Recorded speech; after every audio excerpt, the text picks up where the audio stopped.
Bienvenue, mesdames et messieurs, dans Politicia, votre rendez-vous politique dont le numéro de ce jour est consacré au Togo. Il s'appelle Faure Esozona Gnassingbé. Il dirige le Togo depuis 12 ans, pays dont il a pris la tête après la mort de son père Gnassingbé Eyadema, qui lui l'a dirigé pendant 38 ans. Pour les uns, sa politique est la continuité de la politique de son père. Mais pour d'autres, sa politique n'a rien à voir avec celle d'entreprise menée par son père. Mais qu'en est-il dans la réalité? Trois Togolais avec moi pour en parler. Monsieur Gaëtan Bati Zoumarou, vous êtes secrétaire national de l'ANC à la diaspora et aux relations extérieures. L'ANC, c'est un parti d'opposition, Alliance nationale pour le changement.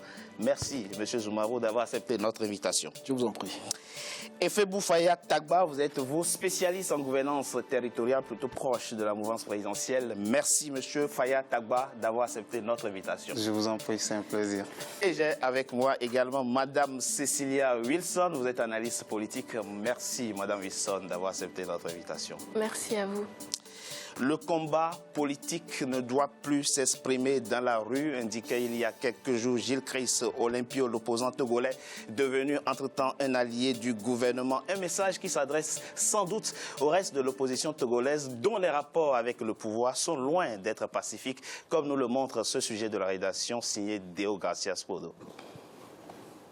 En signant un accord le 26 mai 2010 avec le parti au pouvoir, l'ex-Rassemblement du peuple togolais, aujourd'hui Union pour la République, les responsables de l'Union des forces du changement, parti d'opposition, avaient indiqué faire preuve d'un réel sursaut d'orgueil et de patriotisme pour relancer le Togo sur des bases démocratiques. Mais 7 ans après, à l'heure du bilan, les réactions sont mitigées. Le président national de l'UFC, Gilles Christ Olympio, tente toujours de rassurer l'opinion publique. Le changement tant voulu est une affaire de tous et il faut mettre les énergies ensemble si nécessaire pour une alternance politique pacifique. Les partis politiques doivent laisser de côté les querelles, les égos, les rancœurs, la démagogie et la politique de la terre brûlée pour aller vers l'alternance pacifique et le développement de notre chère patrie. Selon les objectifs initiaux de l'accord signé avec le parti au pouvoir, l'UFC s'était engagé à consolider l'apaisement général du climat politique, concourir au redressement économique et social du Togo et créer les conditions pour une alternance politique pacifique. Sauf que l'ancien chef de file de l'opposition, Gilles Christ Olympio, a encore du mal aujourd'hui à convaincre ses pairs sur sa bonne foi.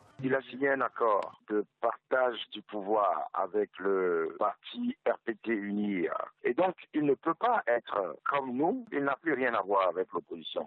Ça fait 7 ans qu'il a signé un accord, alors il doit assumer ses décisions et il doit collaborer avec le parti au pouvoir et nous laisser tranquillement faire ce que nous pensons bien dans l'intérêt des populations togolaises, dans l'intérêt du combat que nous menons pour l'alternance, l'état de droit et la démocratie au Togo. En 2018, environ 4 millions d'électeurs seront convoqués aux urnes dans le cadre des élections locales et législatives au Togo. L'occasion sera donnée aux acteurs, notamment de l'opposition, d'établir une nouvelle configuration du paysage politique du pays.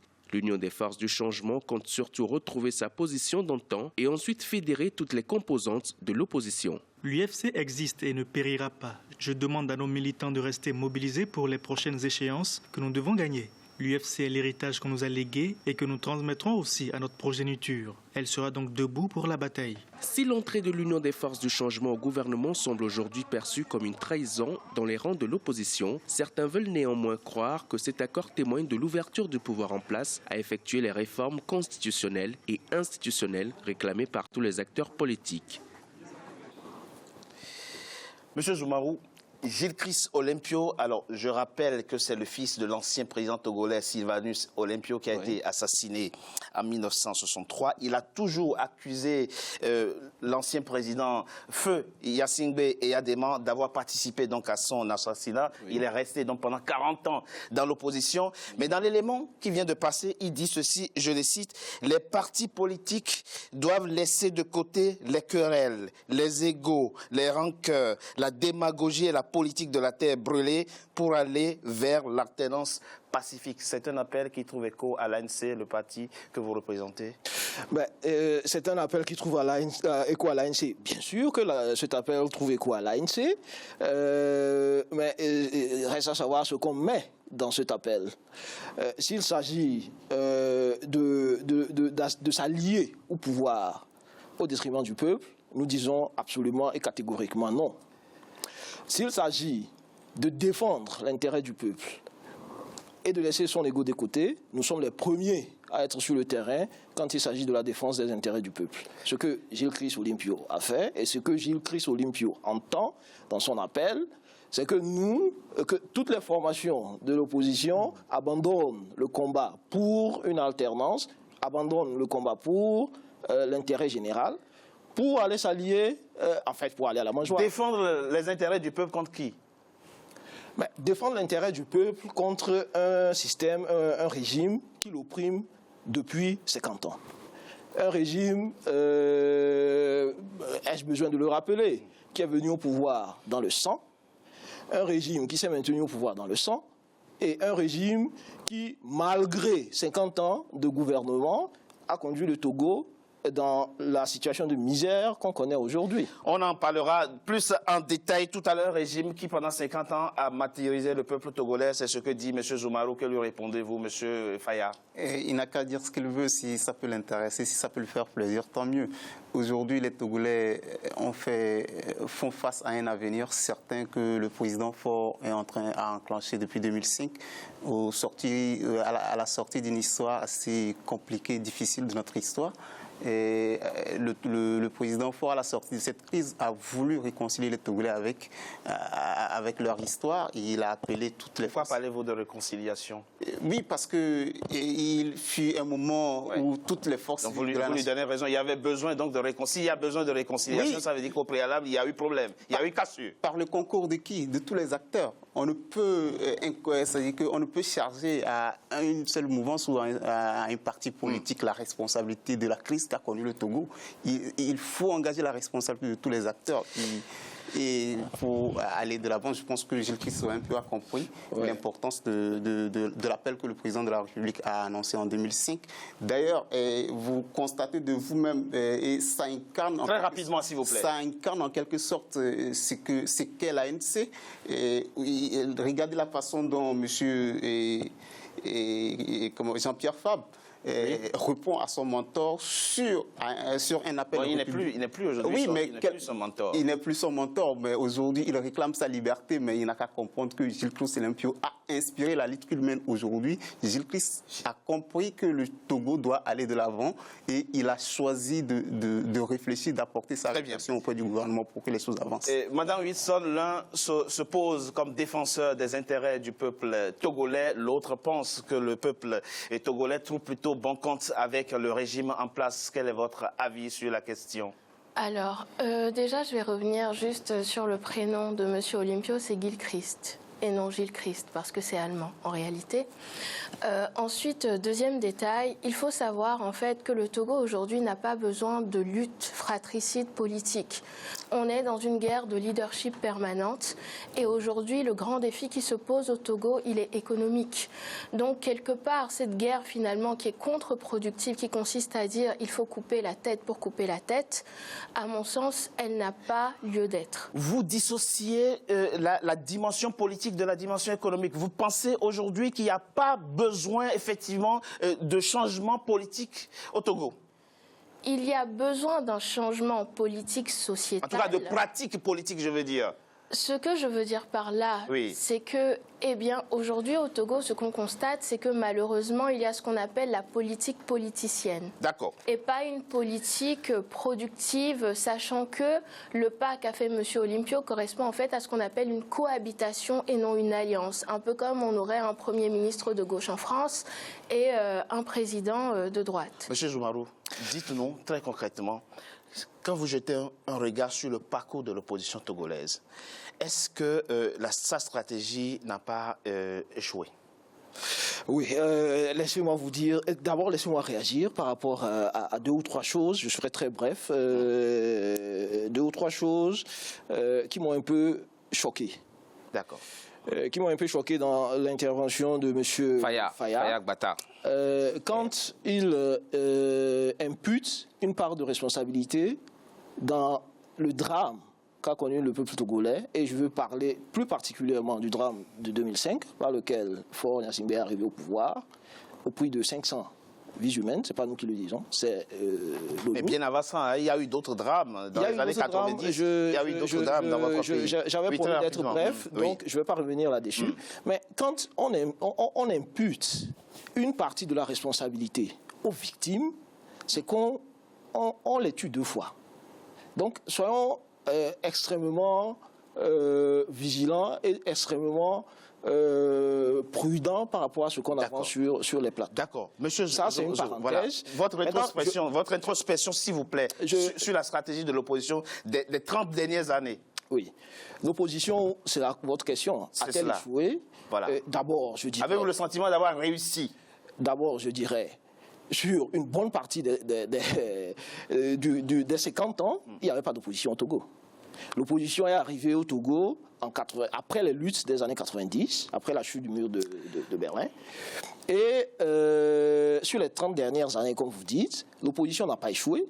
L'opposition a été empêchée de réaliser l'alternance. L'alternance que nous avons obtenue à plusieurs reprises dans les urnes.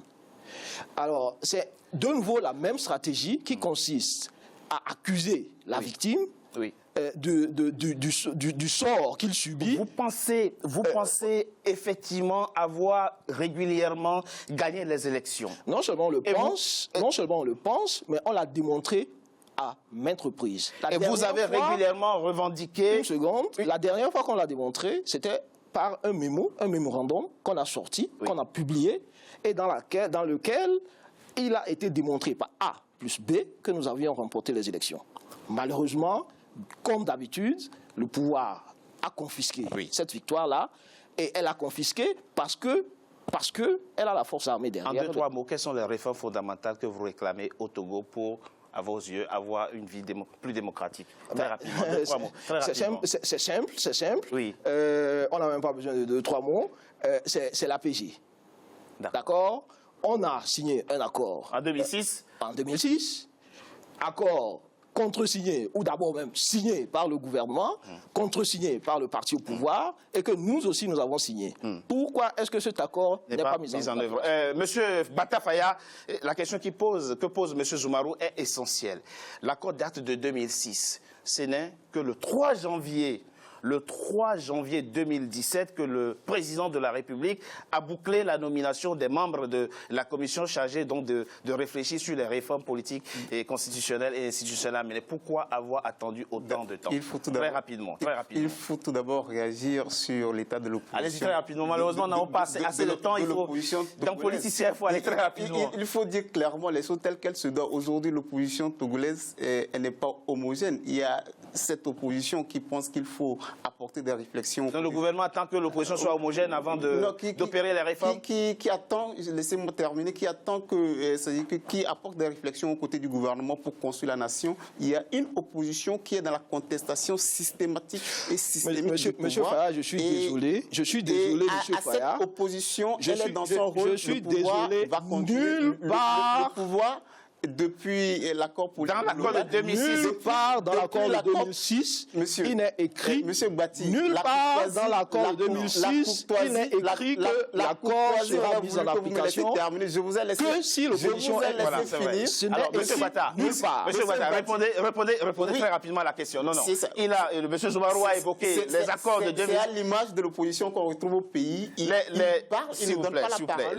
Les accords de 2006, les accords de 2006 prévoit effectivement un certain nombre de réformes. Il y a beaucoup d'évolutions. Il y a eu des réformes institutionnelles. Aujourd'hui, la HAC a été réformée et la Cour constitutionnelle suit des réformes. Et la justice togolaise est actuellement en train d'être réformée sous l'impulsion du président de la République. Il y a beaucoup de choses qui évoluent. Et je dirais il y a un certain nombre de choses qui n'ont pas été faites de l'accord politique global. 10 ans. Réforme du code électoral avec redécoupage de 10 ans. Qui ont été déversés. Il date de 10 ans, même plus, 11 ans. Ça, je ne dirais pas. C'est en réalité des choses qui ne sont pas vraiment la préoccupation des Togolais. Parce qu'aujourd'hui, en tout cas, nous parlerons tout à l'heure de la préoccupation des Togolais. Le Togolais lambda, il veut des réformes économiques, il veut des réformes institutionnelle pour asseoir une stabilité économique dans notre pays. Est-ce que vous me posez-moi la question de savoir si comment la HAC fonctionne bien au pays ou pas? Est-ce que les libertés individuelles et les libertés collectives sont respectées au Togo? Ça touche directement la vie de la nation. Les questions économiques et sociales, on les abordera tout à l'heure. Madame Issol, votre regard sur le temps qu'a pris cet accord de 2006 avant de se matérialiser. Je trouve que c'est un peu facile en fait de mettre toute la responsabilité sur le chef de l'État et malheureusement je trouve que c'est un problème dans les pays d'Afrique francophone. Tout confondu, je pense en fait qu'il y a une bureaucratie en dessous qui a besoin d'être réformée et qui ne permet pas que les choses se fassent toujours vite, de manière très froide et très calme. Donc pour vous, c'est normal que pour ça moi, prenne c'est normal autant, que certains processus prennent du temps. Vous croyez plutôt à la mauvaise foi du gouvernement ou des acteurs politiques de la mouvance politique? Monsieur Togoué, oui, s'il vous plaît. 10 ans, même plus, oui. 11 ans, 2006, 2017. Oui. 11 ans pour mettre en application un accord signé par tous les protagonistes. Si vous n'appelez pas ça de la mauvaise foi, de la mauvaise volonté. D'ailleurs, je poserai une question à M. Faya. Que vaut votre signature? Qu'est-ce qu'elle vaut? Voici l'accord. C'est un document de quelques pages que vous avez signé. Vous pouvez vous satisfaire en regardant cet accord. Ça ne meut personne. Il y a beaucoup d'évolutions qui ont été accomplies par le gouvernement. Attribuez-vous une quelconque valeur aux signataires de cet accord ou pas? Il reste je dirais, un certain nombre de choses à finir. Et le chef de l'État est beaucoup de choses ont été accomplies. Dites-vous, effectivement, nous verrons dans la deuxième partie de notre émission le bilan. Nous jetterons un regard sur le bilan, pas seulement des 2 premières années du 3e mandat du président Faure Gnassingbé, mais sur l'ensemble de son action à la tête du Togo depuis qu'il a pris le pouvoir en 2005. Mais ce sera après une courte pause. À tout de suite.